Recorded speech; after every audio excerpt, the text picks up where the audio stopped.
5 or 6 years ago, Garth Brooks posted some sort of a video on his social media and he said, "I'm going on tour. Let's get weird."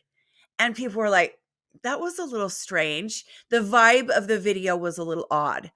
And there's a podcast called Your Mom's House, and it features comedian Tom Segura and his wife, Christina P., who is also a comedian. On this podcast, the two of them, husband and wife, start talking about how Garth Brooks is sometimes a bit stiff on camera. And the joke was something about like, he looks like he's wearing human skin, but he isn't human. And they are just joking. They are totally joking. But the joke continues episode after episode. It becomes kind of a running theme on the podcast. And they start talking about these specific instances where Garth will give an interview and he's kind of like, deer in the headlights. And there's just something a little off about him. So people are listening to the podcast. They start picking up on the joke. And you know how the internet is. Yeah. Some people really take hold and grab onto certain things. And sometimes it's things that you wouldn't expect.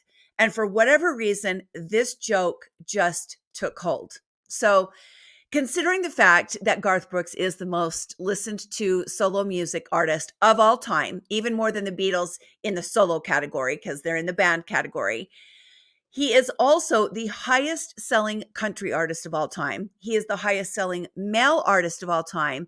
And he has the most certified platinum albums of any other musician. It is crazy. He has the most number one hits in country music and the most number one albums on the Billboard 200. So he is at the top of the top. This man is the most successful, the most famous. No one is more talked about or watched or listened to. So Tom Segura, I don't know if you've ever seen the podcast. Yeah, I have. It's hilarious. Yeah, It's funny. they're actually really funny. Him and his wife are just now dying over the fact that they have started this joke that has really taken off on the internet, and they really start to lean into the joke. And they start saying, I don't just think it's that he's kind of robotic in the internet posts or his social media posts. I don't think it's just that he's kind of weird. I think he's a serial killer. And, his wife was like, I think he is too. I really honestly think that Garth Brooks is a serial killer. He's very awkward on camera sometimes. And then they start talking about how, wouldn't this just be the perfect cover for a serial killer? You're the most famous male singer in the world. But it's all just to hide the fact that you are actually a serial killer. This is the gist of the things they're saying on the podcast. And if you say you've watched the podcast, they deliver everything they say in kind of a deadpan way. Right. They talk about it as though they're having a serious conversation. They're not laughing. They're not presenting it as a joke. It's very much sarcasm. But as you well know, you've been on YouTube for a while. Some people are just not. How can I say this nicely, Matthew? Some people are not the brightest bulbs on the chandelier, and they think they're being serious. They do not understand this as a joke. So Tom and Christina then lean even farther into the joke, and they are loving the fact that they have started this joke on their podcast, and people on the internet have picked it up and they are running with it. They think it is absolutely hilarious that something that started out as nothing more than quips about Garth being kind of robotic and weird has turned into this rumor on TikTok among really young kids, people in their 20s. That's kids to me. And, so for the next year, this joke kind of morphs and twists. And before long, people start going to Garth Brooks concerts and they are holding up homemade signs that say, "Where are the bodies, G?"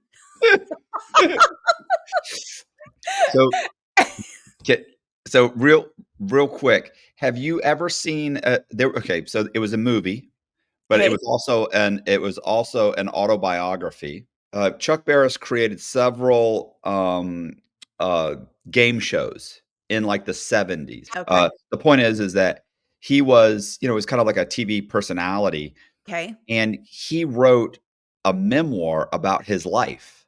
Okay. And in the memoir, he admits to being an assassin for the CIA.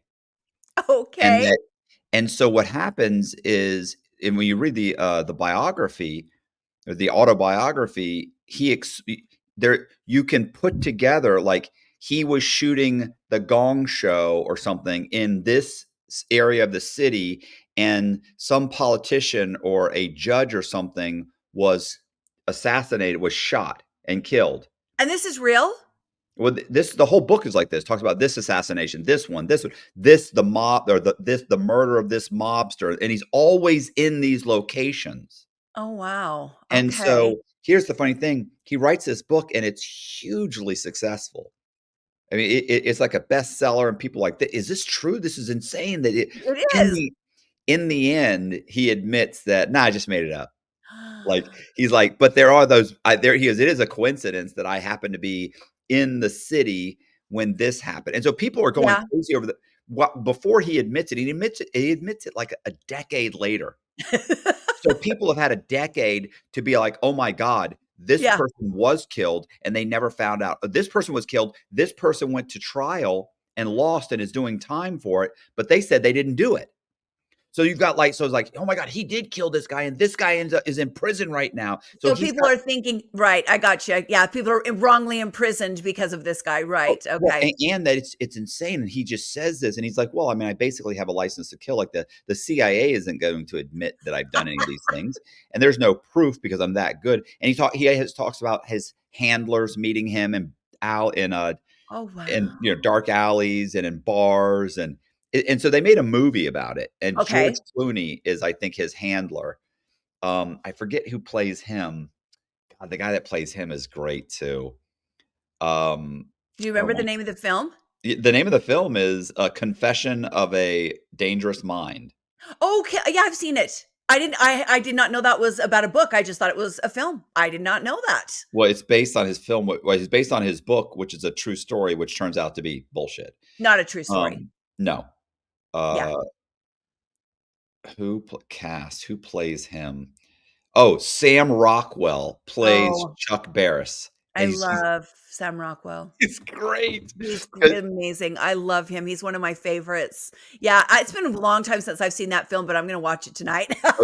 If you sleep hot at night, you know how disruptive that can be. Whether you're having trouble falling asleep, you're waking up sweating in the middle of the night, or all of the above, that's where GhostBed can help. As the makers of the coolest beds in the world, GhostBed is your go-to for cooling mattresses, cooling pillows, and cooling bedding. From their signature Ghost Ice fabric to patented technology that adjusts to your body's temperature, every Ghost Bed mattress is designed with cooling in mind. So whether you want a plusher mattress that cushions your shoulders and hips, or a firm option with exceptional support, your Ghost Bed will keep you cool and comfortable all night long. When you purchase a Ghost Bed mattress, your comfort is guaranteed. You can try out your mattress for 101 nights, risk-free, to make sure it's the right fit for you. Plus, they offer free shipping, and most items are shipped within 24 hours. If you're not sure which Ghost Bed is right for you, check out their mattress quiz. You'll answer a few questions and get a personalized recommendation. Even better, our listeners can get 50% off site-wide for a limited time. Just visit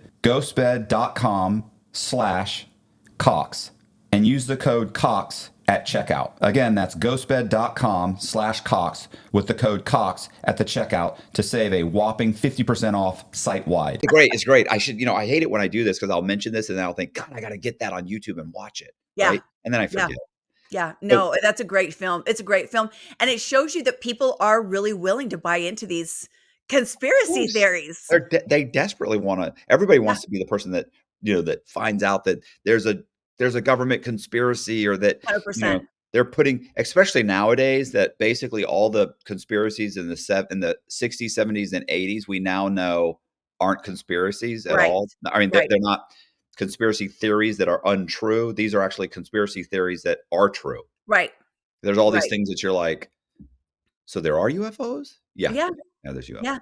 The government actually did inject people with, LSD. syphilis and LSD, and they didn't give people treatment even after they had, the Tuskegee syphilis experiment, I think, is one of the most disturbing things that the government has done, just because so many people suffered and got sick during that. But yeah, a lot of those conspiracy theories from decades past have turned out to be true. And then Um, denied it for 30 or 40 years, and then one forever. day said, I "All mean, right." Yeah. When that photo came out of Kennedy and Lyndon B. Johnson sitting next to a Nazi, an actual, can we say that on YouTube? I don't know. Sure. An actual Maybe. man from the German 40s in the space station. The guy ended up being the one who helped us go to the moon, you know? Oh, you're talking about Werner von Braun. Werner von Braun, yeah. Yeah. And people didn't want to believe that forever. They thought, oh, there's no way the government would partner up with someone like that. Well, they sure Of course did. they would. Of course They did. They absolutely did. We got to So go to the moon. We got to you go. got to go to the moon. We You got to gotta go to the moon. do it however you have to. So back to Garth Brooks. So people are holding up signs. Are they stalking him now? Like, Well, kind of what ends up happening is as people are holding up these signs, it's like the guy that holds up the John 3:16 sign at the football games and nobody knows what it means. As soon as people start holding up these signs that say, where are the bodies, G, other people start seeing the signs and they start asking, what does this mean? So they go searching for the meaning of the signs. And then the joke turned rumor starts showing up on Reddit and Tumblr, and then of course on TikTok. And then someone makes and mass produces t-shirts and starts selling t-shirts outside of Garth Brooks concerts that say, where are the bodies, G, on the t-shirts.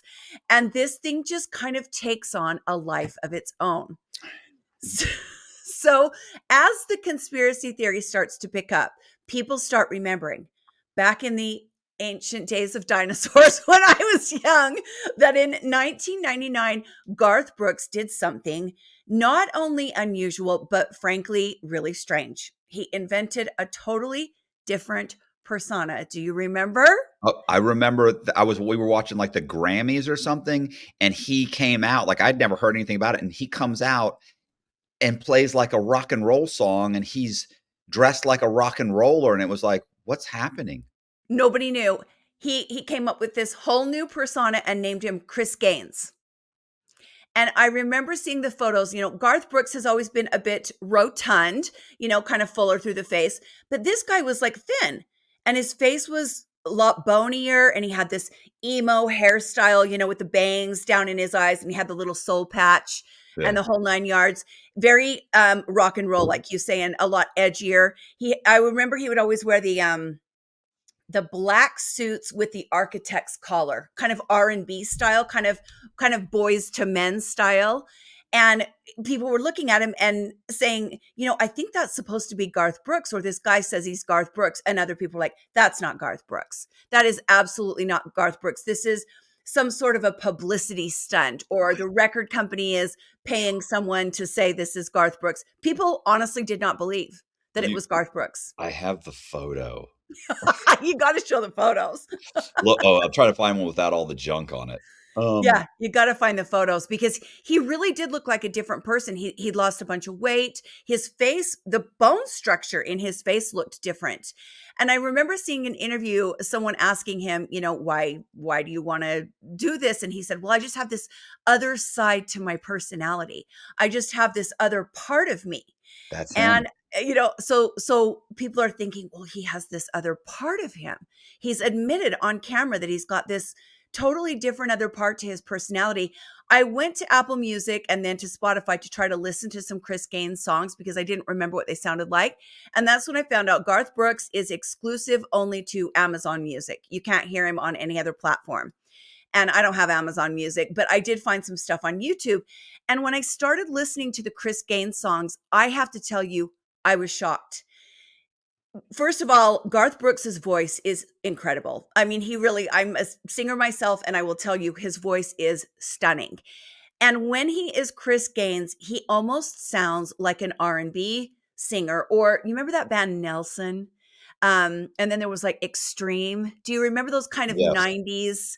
It was kind of soft rock, kind of yacht rock, but elevated. And then there was like early Third Eye Blind. It's kind of a mix of that. It was a little edgier, but still, I would say like adult contemporary, Right. but nobody really knew what he was what was the point of this? But then when people hear this conspiracy theory and they find out that he had this whole era of his life where he was a different person, they're like, there's something wrong with this guy. There's something wrong with him. It was very weird for people. They had this manly man, good old country boy that all the bros liked, all the jocks and the hunters and the big truck driving guys like. And then suddenly he's appearing in a wig, and an emo wig at that. He's wearing a very fancy suit, and people honestly just did not know what to think. And the music pretty much bombed, if I remember, right? Yeah. Yeah. It didn't do well. I don't know if it No, was good or bad, but I know it didn't do well. it did not. It did People not don't do want to accept popular. that. No, no.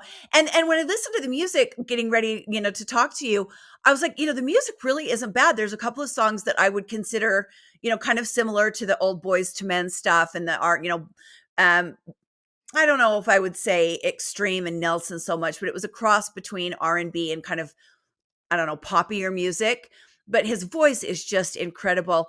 And, it's a little bit sweet and a little sexier. I mean, I don't think of sexy when I think of Garth Brooks, but it flopped because people were just like, this is too weird. It's honestly too weird. I think if Garth Brooks brought Chris Gaines back today, it would be huge. I do. I think it would be like a throwback to the Too old old though. times. Don't you think? Maybe I because listen, people are nuts now. There's so many. nuts. Yeah, you can.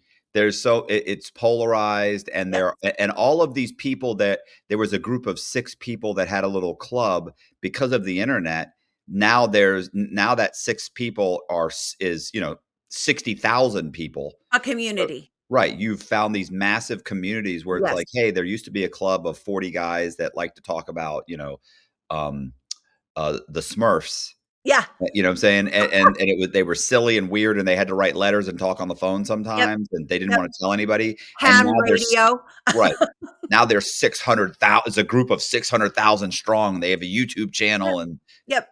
and meetings, and they have annual conventions. It's like, are we talking Furries. Smurfs here? You have a pocket full of Smurfs with you? I do.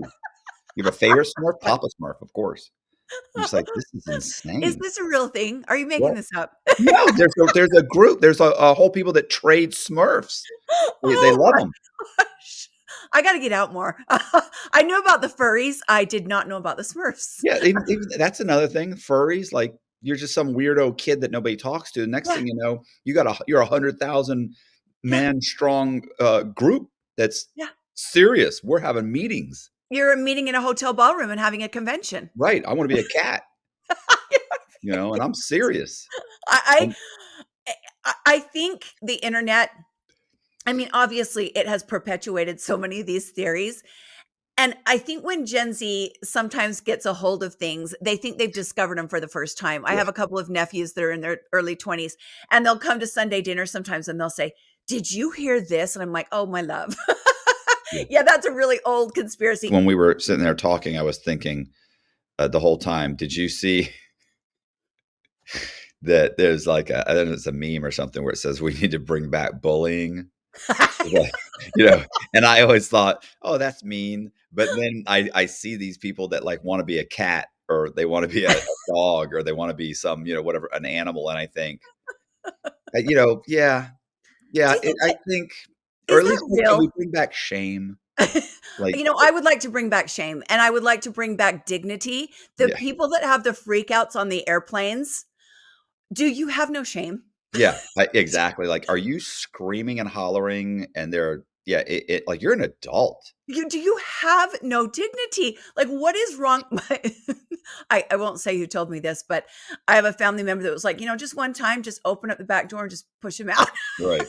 See if it ever happens again. It'll never happen again. But you have to know you're in the wrong when the entire aircraft starts clapping when the cops show up to take them away. They're just like, thank You would think. God. Like you are so self-absorbed. Yeah. You're willing to throw a fit and have all of Yeah. us have the plane not be able to take off for 45 Yeah. minutes to an hour. A temper tantrum, like a Right. toddler. Right.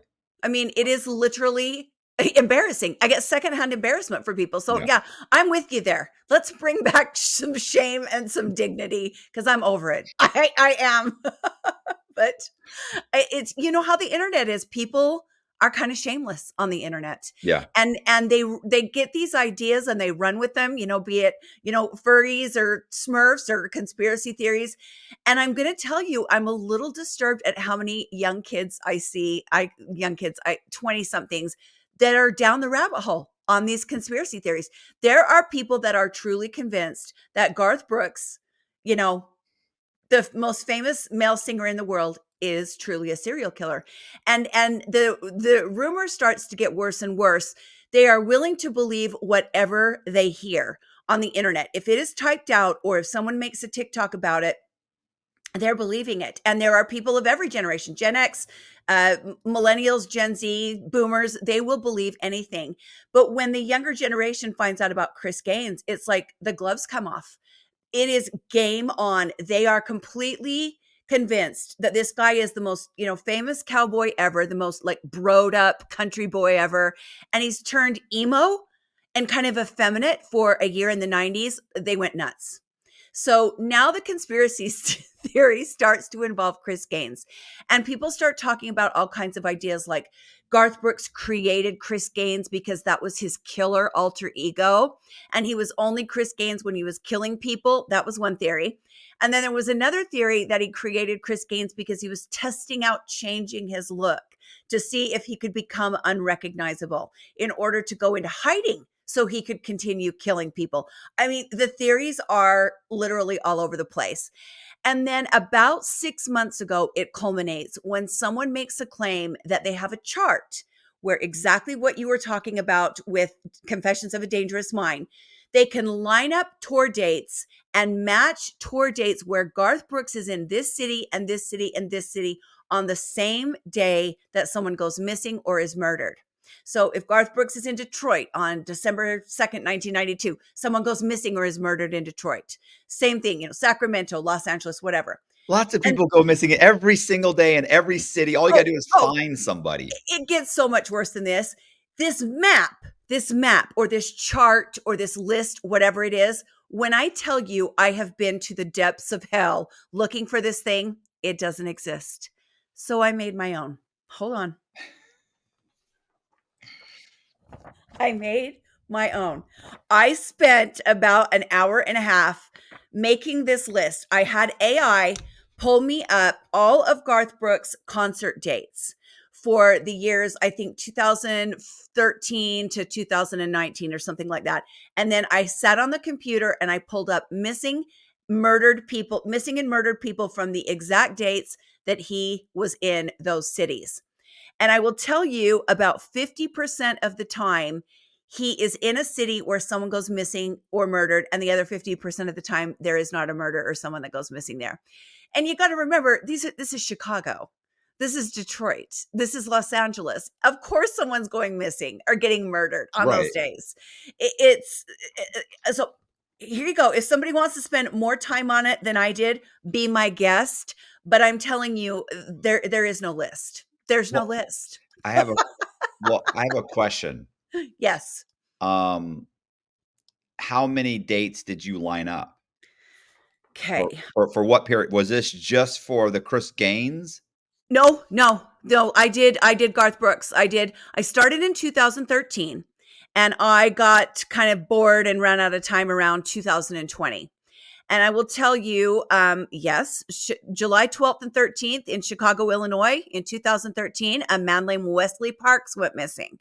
There was a man named Eugene Johnson, who was 84 years old, found shot dead in his car in Chicago, Illinois on September 20th of 2013. 2014, two of his dates that pulled up in Los Angeles and Atlanta, nobody.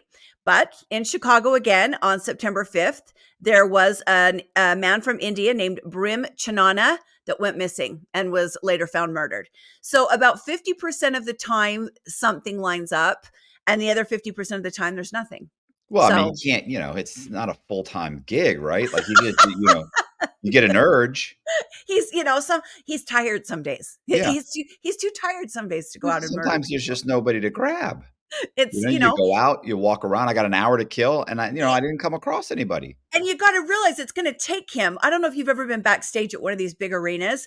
It is a maze of tunnels. It is a literal maze. It takes an hour and a half to get out of one of those venues. You think it takes a long time going in the front door with your ticket? It takes twice as long getting in and out, so he's got to have like maybe a disguise or Well, an accomplice. you're assuming it's during the tour. I mean, maybe they show up a couple hours early and he says, "Hey, I'm Maybe. taking off for a couple hours." He Yeah. didn't have to get out of an arena. He No. just borrows somebody. Back then it would have been taxis. I don't know when Yeah. Uber started, but Yeah.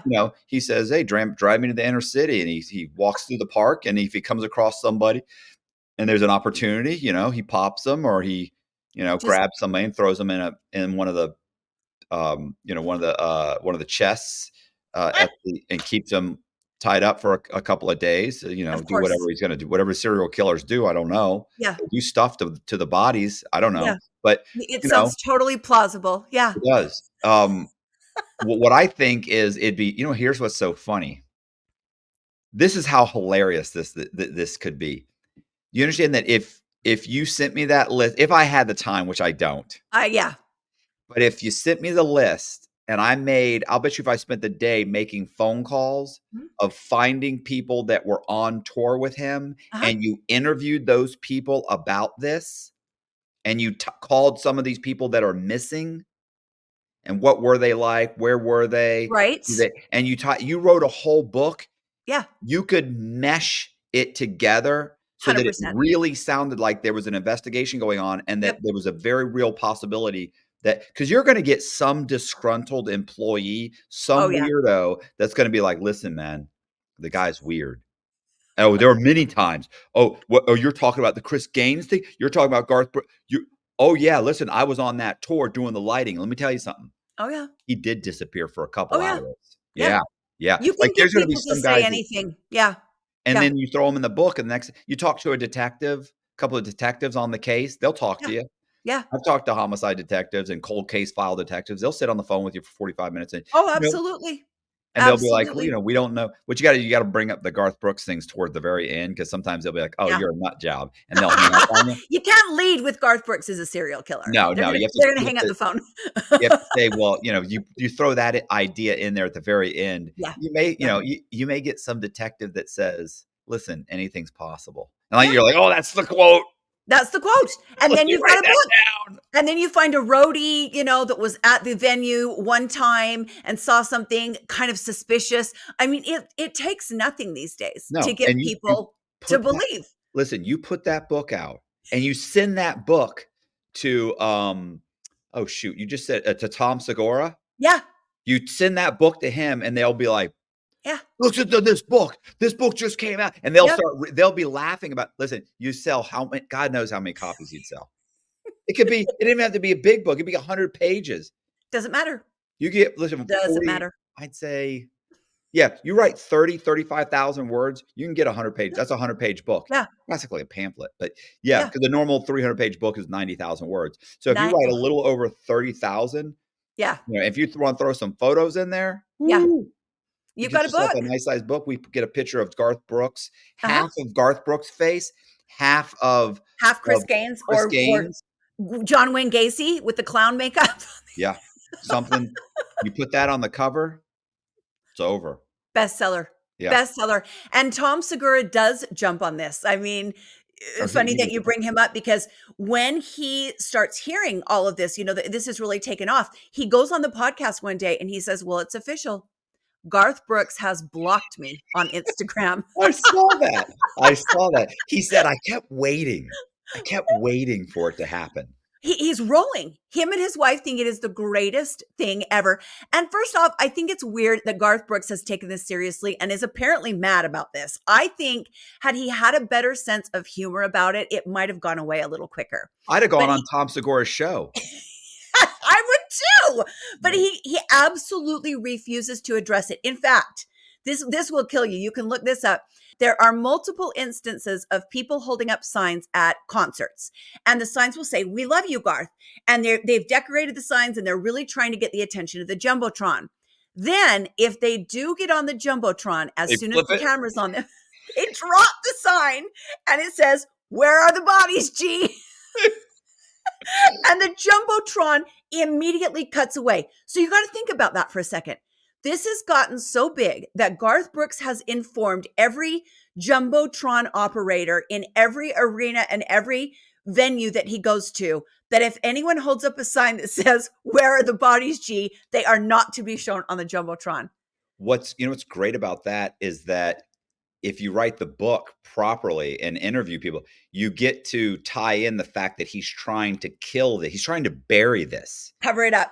It's a Cover cover it up. up. He's trying to cover it up. He's nervous. He's It's a concerned. cover it up. They've got him on his heels. He doesn't want anyone talking about it. He's going to start suing people. You only have to write a couple letters, and you can say, "Listen, we reached out to him multiple times. He refuses to like that. That doesn't look good." Yep. Yeah. Oh, and it gets even worse because a few months ago, somebody digs up an old clip of Garth Brooks on a talk show. It looks like it's in the 90s, just by the way people are dressed and stuff. And it's like a Good Morning Philadelphia, type of talk show. And they're talking about Garth Brooks wanting to go into acting. And the talk show host says to Garth, have you thought about it? Do you want to be in a Western? He's like, yeah. He's like, but I told the producers and the directors that have contacted me that if they ever want someone to be the bad guy, I'd love to be the bad guy. And the talk show host says, oh, no. You don't want to be the bad guy. You look like a good guy. You're a good guy. Everybody loves you. And Garth Brooks responds, I guess, but I'd rather kill somebody. I will send I'm you. surprised that's not on a loop somewhere. I will send you the clip. Oh, yeah, definitely. You've got to include the clip. It sends the internet into a spiral. I mean, you look like a good guy, Okay, I guess I'd rather kill somebody. You've got Garth Brooks now saying on tape many years ago, I'd rather kill somebody. The people that are barely clinging to reality at this point just go off the edge. They're gone. They're Thelma and Louise at this point, shooting into the Grand Canyon. And about 6 months ago, this thing gets so big on TikTok. I see a video, at least one a day, people talking about the fact they are convinced that Garth Brooks is a serial killer. And they're talking about this list, this map, this chart that doesn't exist.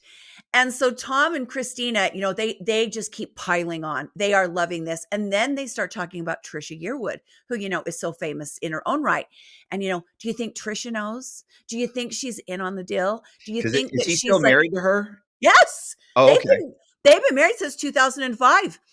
And Tom Segura and Christina, they banter back and forth and they're just deadpan serious. Most of us realize they're totally joking, but some people aren't in on the joke. They're like, do you think she knows where he hides the bodies? And then they discuss a scenario where like Trisha comes into the room and Garth is like bent over a body and she startles him, and he looks up and he's got like blood running out of his mouth. I mean, they're just going off and people are taking notes. They are just eating this up. It is so obviously Tom and Christina trolling the hell out of Garth Brooks that there are people who just don't get the joke. It is insane. But then you got to hold on to your hats and glasses because it gets worse. Every time I think this cannot get worse, it gets worse.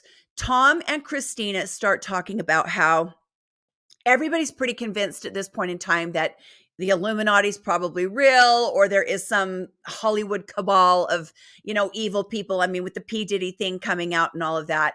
So Tom and Christina start telling jokes as if the Hollywood cabal or the Illuminati, whoever you want to believe in, they have come up with this conspiracy theory that Garth Brooks is a serial killer because he really is. And they're trying to cover it up. And they think to themselves, what's the best way to cover up this rumor that Garth is a serial killer? Make it bigger. Make it bigger. So now we've gone all the way around and we're back to the total beginning of it's a conspiracy theory to cover up a conspiracy theory. It's insane. It's the basic instinct, where in Basic Instinct, she writes about murdering her parents, which is she murdered. And she writes about murdering her boyfriend. And then they're like, yeah, by writing about it. There you go. That's your alibi. I would have to be crazy to write about actually killing somebody and then actually kill that person. There you go. And that's exactly what people think now, that the Illuminati or this Hollywood cabal or whatever has grown the conspiracy theory to cover up the fact they're protecting one of their own. There's got to be somebody needs to.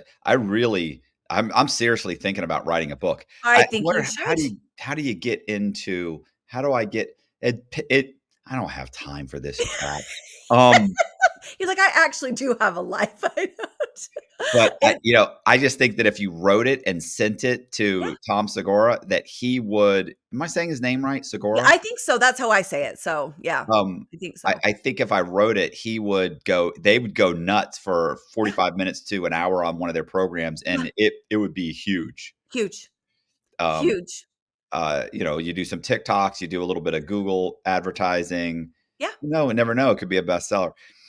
Oh my God. And then of course, if all you have to do, and if they do it, then it jumps on a few other people might start running with, yes, listen, there's a new book that talks about this. And, of but course, the problem, and I don't have a problem. Like you could fluff 10,000 words, of but course. just based on our conversation, you could fluff it, but you Uh huh. need to interview people that were roadies Sure. because really the roadies are the low men on the totem pole. Yeah. I wonder who does his stuff and who you could contact. That'd take a day of calling to get one or two Yeah. of them. You only Well, need one disgruntled guy, I'm telling you. oh One yeah, disgruntled and pull back in the you. day, those roadies are. I mean, there are there's a lot of substances floating around in those circles, and you could probably talk anybody into saying anything. I need that list. I will get the list to you. I will get the list to you. I know a And guy I could talk to about the list and see what he says. I'm And just saying. I know I have a buddy who's a private investigator too. He could Yeah. probably track down some people. He's actually former he's a retired FBI agent. But if I Okay. pitch this to him, he'd be like, I could already see him going, "What are you Yeah. doing? Yeah. What are you doing?" What are He'd be you like, doing? what are you What's wrong getting with you? yourself in? Don't you have your life's good. Why are you gonna do this? Why? I love it. I'm just jumping on the bandwagon. I'd be like, Tom, his name is Tom Simons. I'd be like, Tom, I'm just jumping on the bandwagon. I'm not. And he'd be like, come on, stop Stop. this. I'd be Stop like, it. come on, Tom. Let's find this guy. I'm calling this detective. I mean, you would have the actual only list though, because I'm telling you, this mythical list does not exist. I have looked How many are on everywhere. there? How many are on there? From 2000 and well, I asked AI to just give the major concert dates. So it chose just the bigger cities. That AI just chose the bigger cities. So you've got like Los Angeles, Chicago, Atlanta, Tampa, and Los Angeles, Nashville, Denver, Minneapolis. But I'm sure for every one of these major cities, there's going to be smaller cities. I mean, Garth Brooks also goes to Provo, Utah. He also goes to, Fresno. He goes to smaller cities as well. So the list would be a lot more exhaustive than this. It just pulled up his major concert dates for each year. So this list would have, I mean, how many shows do you think Garth Brooks has played in 30 years? I don't know, but if it's Garth Brooks, he's going to be prolific if he's a serial killer. He's not going to do it half-assed. No, He's going to go no, on. It's going to be a lot of people. It's going to be no. at least because I'm going to have to I'd have to talk to some detectives. Yes, yeah. He's got kill kits buried everywhere, a la Israel Keys. He's got, secret stashes in every city, in every park, he's got all the money, he's got all the connections. If he's gonna be a serial killer, he is gonna be the best serial killer that we have ever seen. Yeah. Yeah. This is And gonna be and this goes on and on and on, and it's all cheeky and it's all funny and kind of crazy, and and then almost like reality kind of imitating the fiction, the news breaks the first week of October that a lawsuit has been filed by a woman who has chosen to remain anonymous. Now, I will say Garth Brooks has since named her, which turned a lot of people off, because if she is a victim, you shouldn't name victims that don't want to be named. She names herself Jane Roe in the lawsuit, and she is alleging that during 2019, she was sexually assaulted, harassed, and I don't know if you have to bleep that out or not. This is his makeup artist. So Oh, I found the actual complaint on the web, and I'm a certified paralegal, so I know how to speak legalese pretty well. The complaint is pretty long, 27 pages, and it says that this woman was hired in 1999 to do hair and makeup for Trisha Yearwood, and that she continued to be Trisha's hair and makeup artist for decades. In 2017, she also starts doing Garth Brooks hair and makeup.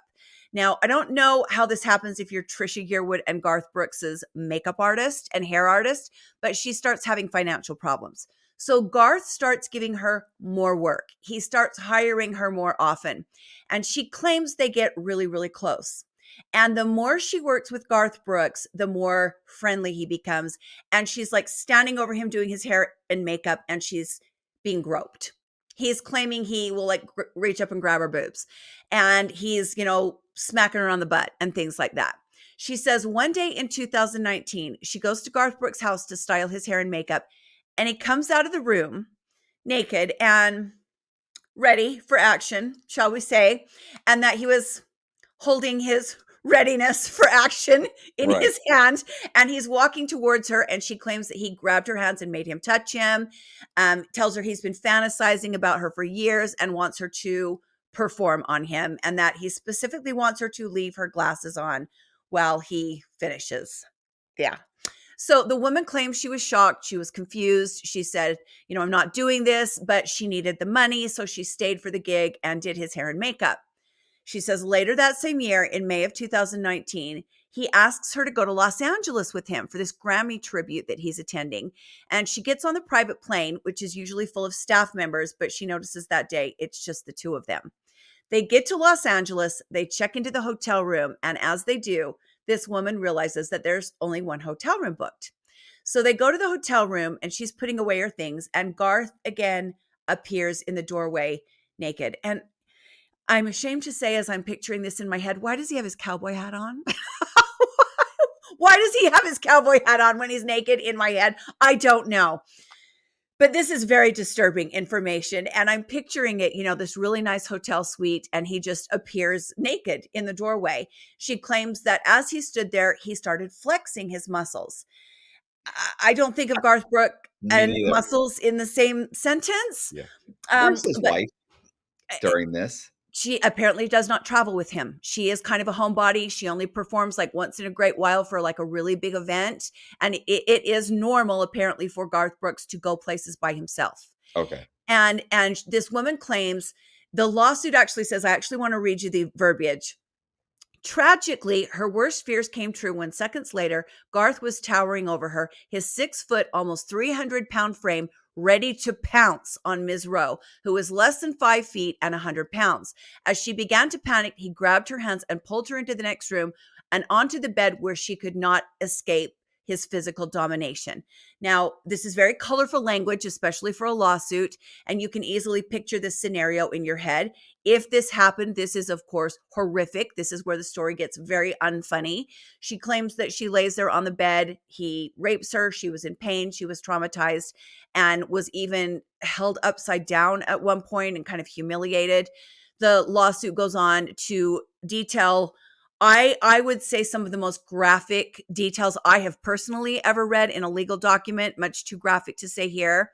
But she says she just kind of, after it was over, was expected to do her job.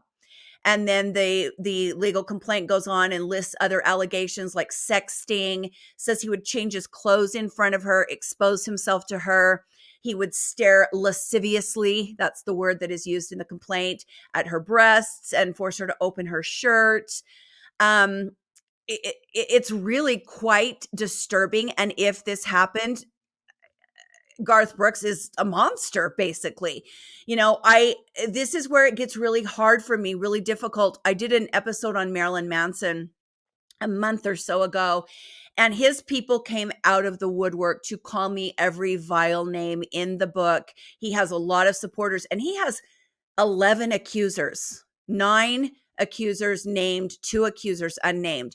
When somebody gets that many accusers, I'm sorry, when there's where there's smoke, there's fire. I just, that's the way I believe it. When there's one accuser, it doesn't mean she's lying, but it's definitely more difficult for her. I mean, wouldn't you agree? Yeah. To come out against somebody like this, so powerful.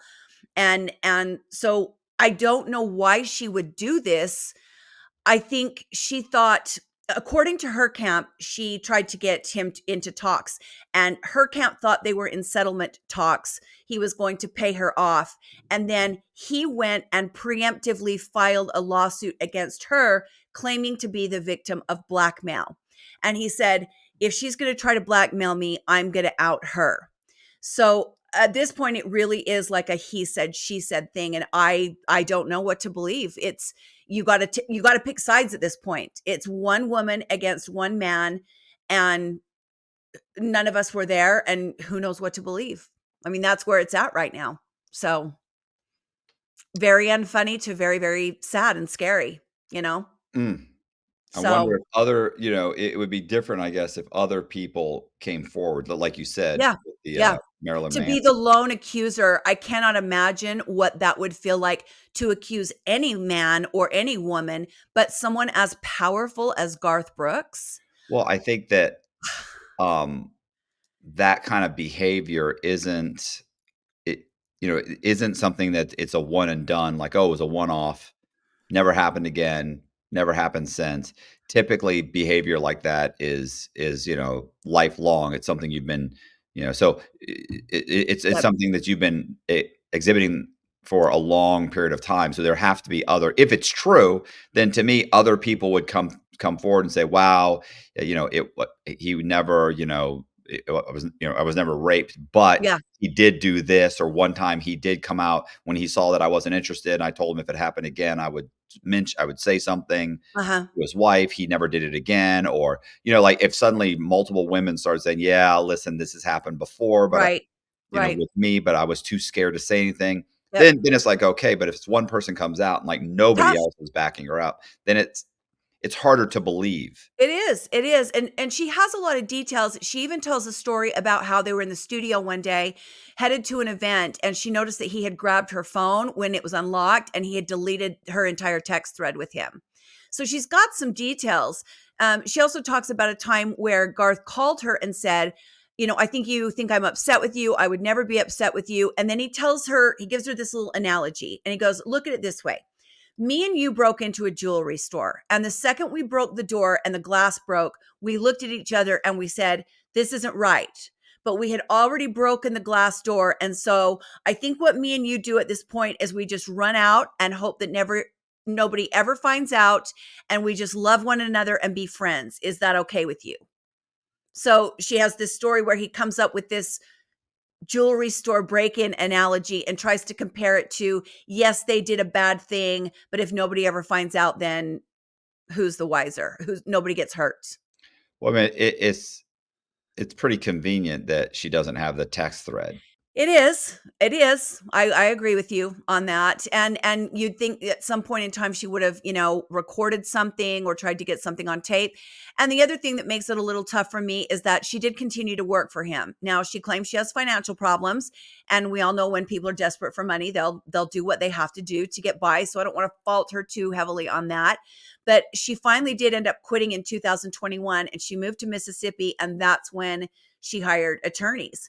And they go into these settlement talks. And then on September 13th of this year, Garth Brooks just preemptively files this lawsuit. He uses a thing in the law called a declaratory judgment act, where he calls himself the victim of attempted extortion. And in the woman's prayer for relief, which is the part of the legal complaint where the plaintiff asks the judge for damages, monetary damages, the woman says she wants punitive damages, monetary damages, and attorney's fees, but she doesn't name a specific amount. And I find that interesting as well, because normally in things like this, you will see that someone's looking for a lot of money. And I don't know that she is. Maybe she wants to tell her story. But Garth Brooks puts out a statement and says, for the last 2 months, I've been hassled to no ends with threats, lies, tragic tales of what my future will look like if I don't write a check for millions of dollars. And then he goes on to say that hush money, no matter how much or how little, is still hush money. And in order for him to pay that hush money, it would mean he was admitting to acts that he did not commit. And he said he was not going to pay anybody because he hasn't done anything wrong. So I don't know. I don't know what to think. I really don't. So yeah, it's a really tough one. The press got wind of it, and I guess Garth Brooks has this series on Facebook where he talks live to his audience, and he tells them that his wife wants to move to Ireland. She fell in love with Ireland while they were touring the country, and so his audience immediately goes to, they're fleeing the country to move to Ireland because of these accusations against him, when apparently he said, no, we've been thinking of moving to Ireland for a while, or getting a house in Ireland for a while. Of course he's going to say that. Yeah. I just don't. I've looked into this for weeks now, and I just really don't know what to believe. If this really happened to this woman, that is absolutely horrific. Absolutely terrible. If she's making it up, that's terrible for him. And I don't know what to think right now. I tend to want to believe accusers. Just my gut, my woman brain tends to want to believe other women, but we've seen a lot of false accusations as well. And if no one else comes forward and she doesn't have any evidence, it's going to make it very difficult for her. But I still have to wonder, why would she do it then? I don't know. I just don't know what to think right now. I don't know. I was going to talk about, I was going to talk about, we already talked about Diddy and all of that stuff. Yeah. So We did? yeah. Well, I mean, we just mentioned him that, Oh. since he came out, everybody's thinks there's this evil Hollywood cabal. Oh, yeah. But I also think it's important to point out that Sandy, Garth Brooks' first wife, is very supportive of him. And there are these rumors that go around all the time that Garth Brooks cheated on Sandy with Trisha Yearwood, that he started his affair with Trisha Yearwood before he divorced Sandy. Sandy herself has never said that. She is actually one of his biggest fans. Does she know where her bread is buttered? Of course. But, she has never had a bad word to say about him. So that also, I don't know. She's in on it. She's also in on the serial killer thing. They're a trio of serial killers. You got Garth Brooks, Trisha Yearwood, and his first wife, Sandy, who is a Grammy Award winning songwriter. I don't know what to think at this point. The whole thing is just, you cannot make stuff like this up. When something takes on a life of its own on the internet, it's out of our hands. Have there been articles about this? Oh yeah. Yeah, if you Google, is Garth Brooks a serial killer, you'll get articles, I think, from Vice. CBS News picked up on it. It is everywhere. It is absolutely everywhere. And then, of course, you want to really get into it, you go on Reddit, because Reddit is where I go digging when I want to find the stuff that's not in the mainstream. And then there's other places I don't want to mention that I go digging. And I'm telling you, the map and the chart does not exist. I mean, if it does, it's somewhere that I don't want to go to find it. But it's definitely not on TikTok or anywhere mainstream like that. So, but there are news. Yeah, the mainstream media has picked up on this story, which is just wild. This started out as a joke on a podcast. We got to track down some roadies. We have, you need to write this book. Yeah. You've got to write this book. This could be good.